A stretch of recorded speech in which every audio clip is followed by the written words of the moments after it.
Continuamos con el Evangelio de Mateo. Hoy en el capítulo 13, 47 y 53, el Señor nos regala una parábola que se centra nuevamente en el tema de los peces, de la pesca, pero en esta oportunidad la orienta hacia la selección entre peces buenos y malos. Pienso que un texto como este nos debe ayudar a entender a nosotros que en cualquier camino, en cualquier grupo humano, existe un momento en que se tiene que hacer una selección, y esa selección que nos va a mostrar quiénes son los verdaderos, los buenos y los malos para una misión o una tarea que se tiene. Y luego hace una comparación muy especial también con el camino que toman los escribas y los fariseos. Vamos a meditar hoy en Mateo 13, 47 y 53, lo que viene después de la gran pesca. Bienvenidos a Meditaciones Peregrinas.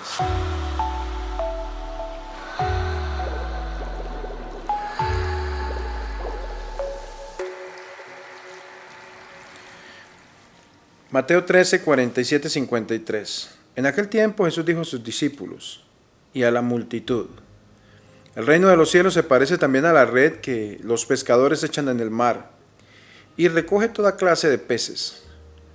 Cuando se llena la red, los pescadores la sacan a la playa y se sientan a escoger los pescados, ponen los buenos en canastos y tiran los malos. Lo mismo sucederá al final de los tiempos. Vendrán los ángeles, separarán a los malos de los buenos y los arrojarán al horno encendido. Allí será el llanto y la desesperación. ¿Han entendido todo esto? Ellos le contestaron: sí.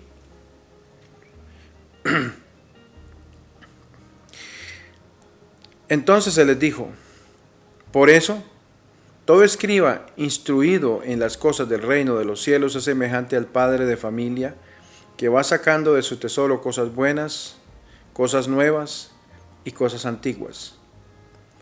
Cuando acabó de decir estas palabras, Jesús se marchó de allí. Palabra del Señor. Gloria a ti, Señor Jesús. Este texto, sin duda, fue pronunciado dentro del ambiente de los pescadores. Quizá estaba cerca del lago de Tiberíades o en alguno de esos lagos, y entonces allí aprovechó esa imagen de los pescadores para hablar de esta parábola.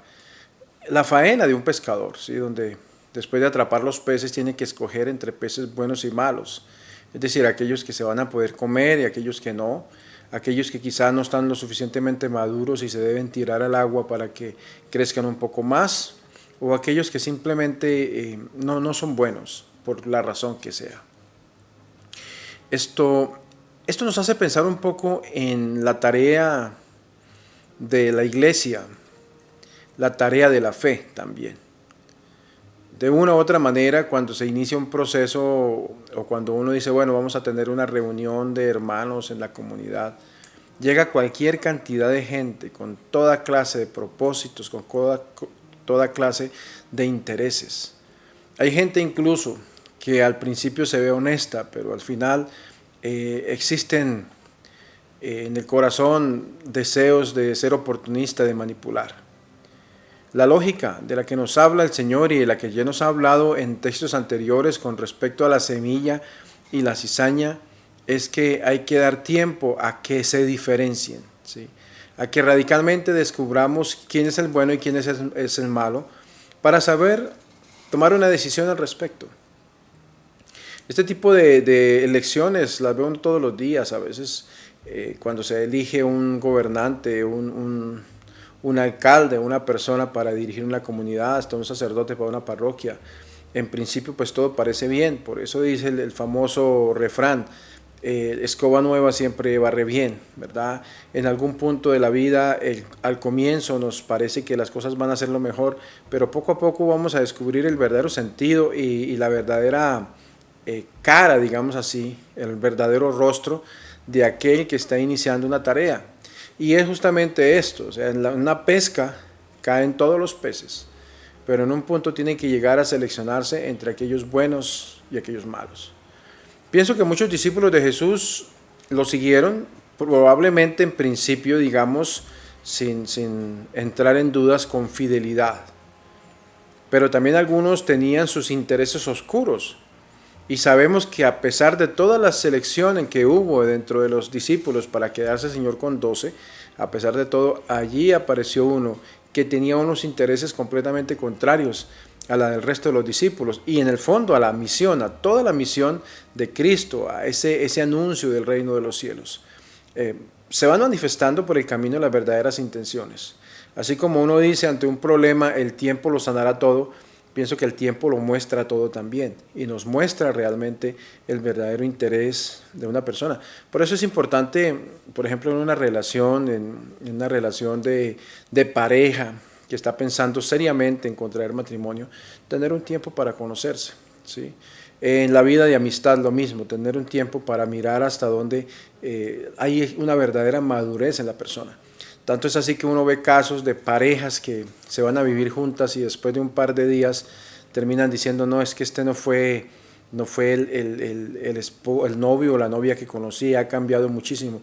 En el fondo no es que haya cambiado, es que estaba tratando de ocultar su verdadero rostro y ya al sentirse libre, al sentirse ya dentro de un ambiente en el cual podía tener el control de las cosas y de las circunstancias, entonces se muestra verdaderamente quién es aquella persona. En el camino de Cristo, concretamente hablando desde el punto de vista de la fe, nos sucede lo mismo. Es muy común encontrar que nacen iglesias cristianas de una u otra índole y al final lo más importante es descubrir, ok, el tiempo nos va a decir realmente cuáles eran las verdaderas intenciones, si en el fondo hay un verdadero deseo de servir a Dios. No podemos descalificar a todo aquel que piensa distinto a nuestros principios católicos, sin antes darle tiempo de que demuestre verdaderamente que su compromiso es un compromiso de seguimiento a Cristo, ¿sí? Y uno se da cuenta a lo largo de los años cuáles son las verdaderas intenciones que ha tenido un pastor o una pastora al iniciar una iglesia, una comunidad, porque al final uno se da cuenta en el boato, en los lujos o en la vida que lleva y en la manera como manipula la conciencia de las gentes. Eso se nota al final, ¿verdad? Entonces lo que tenemos que descubrir es que Jesucristo lo que muestra justamente con esta palabra acerca del reino de los cielos es que al final una verdadera comunidad termina siendo sanada, purificada. Y uno lo ve a lo largo del tiempo.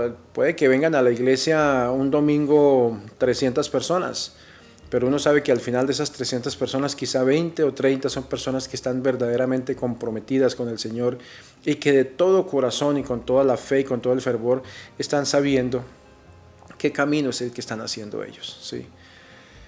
El Señor mismo nos muestra que Él es el que acompaña este camino y el que nos ayuda en ese proceso de purificación. Cuando termina Jesús de hablar de esta parábola donde muestra acerca de los peces buenos y malos, entonces toma una experiencia de la vida donde habla de los escribas e intelectuales, ¿sí? Que se hacen discípulos de otros y se encierran en sus doctrinas. El verdadero intelectual que se hace hijo del reino de los cielos, es decir, aquel verdadero escriba que es capaz de discernir lo que hace, es capaz de mirar dentro de su pasado, dentro de lo que aprendió, qué cosas le van a servir para el reino de los cielos y las va a sacar para ponerlas al servicio. Y pienso que eso es parte de la vida cristiana, ¿verdad? Hasta un punto llegar a descubrir cómo todo lo que he aprendido de la vida, no solamente de la parte bíblica, sino de la ciencia, de mi trabajo, de mi relación con la gente, cómo esas cosas me pueden ayudar a mí a ponerlas en presencia de Dios. Tantas personas que, por ejemplo, pudieran ayudarnos a tener un hermoso coro musical en la iglesia y no lo hacen, ¿sí? Porque simplemente no han sido capaces de sacar esas cosas buenas para ponerlas al servicio de la comunidad.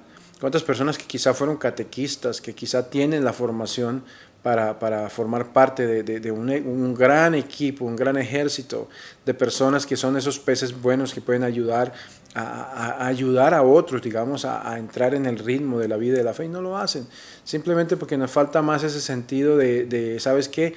Yo puedo aportar esto a mi comunidad.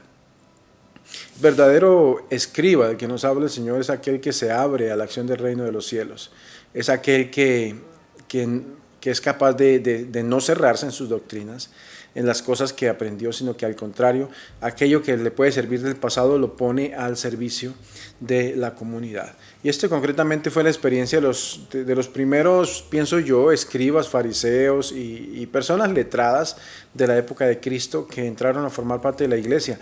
Tuvieron mucho que perder porque tenían una cultura, unas tradiciones, una manera de vivir que en algunos puntos tuvo que ponerse como en una especie de crisis, de decir, ¿sabes qué? Tengo que decidirme para saber hacia dónde va mi vida, pero lo lograron. Así también nosotros, apreciado pueblo de fe, estamos invitados a hacer ese tipo de discernimiento en nuestra vida. ¿Cómo podemos vivir y contemplar esta jornada de hoy? Justamente sin pensar en que nos veamos como peces buenos o malos, más bien démonos la oportunidad de meditar en hasta dónde yo estoy dispuesto o estoy abierto a escuchar ese mensaje de Cristo, a dejar que incluso las mismas voces del mundo que me dicen, mira, es que la iglesia es retrógrada, la iglesia está haciendo las cosas mal, cómo yo soy capaz de hacerme una autocrítica y una crítica a la iglesia en ese sentido, en cuáles son las razones por aquello que dice y en cómo esas razones que dice la iglesia me pueden a mí ayudar en este camino de fe o hasta dónde quizá pueden entorpecer el camino de la fe. Pero son preguntas que realmente tenemos que hacer, porque al fin y al cabo así es que crecemos y nos sentimos parte de la comunidad. Démosle gracias al Señor por este regalo que nos ha dado hoy de una nueva parábola, la oportunidad de encontrarnos con esta proceso de selección que nos ayuda a pensar que al fin y al cabo, cuando alguien se va o alguien llega a la iglesia, es parte también de esa pesca que tiene que ser seleccionada. Que el Señor nos acompañe y nos bendiga a través de la jornada de hoy, en el nombre del Padre, del Hijo y del Espíritu Santo. Amén. Feliz día.